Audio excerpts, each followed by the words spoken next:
The first thing we're going to talk about, the first pipe we're going to talk about is PEX piping. PEX, otherwise known as, here we go, cross-linked polyethylene. I know, say that 10 times fast. Cross-linked polyethylene. So that became really popular in Europe in the 1980s and really prevalent here in the US in the 90s to late 90s, and you'll see it in new homes today. So if you've ever perhaps walked a new home site where they haven't put up the drywall and it's just the framing, you may have seen some of the drain lines or water lines that are red and blue. That is the PEX piping that you'll see in homes today, so which is really great for water and withstands water pressure.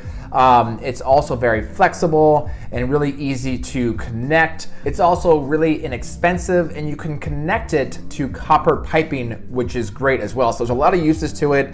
It's not very labor intensive to install PEX piping, so there's less cost in labor to put in this material as well as transporting in general, obviously with this lighter material. Now, some of the cons with PEX piping is that as far as the lifespan, it hasn't really truly been tested. It was popular in the 80s in Europe and really kind of started the late 90s. So we're not really sure exactly what the long-term lifespan is with PEX piping. Also, it cannot be recycled. So, there's no plans yet, obviously, to pull PEX out unless there's some major issues. But just one thing to consider, especially going green and sustainability, is that PEX piping can't be recycled, or we haven't figured out a way to reuse it in some other form.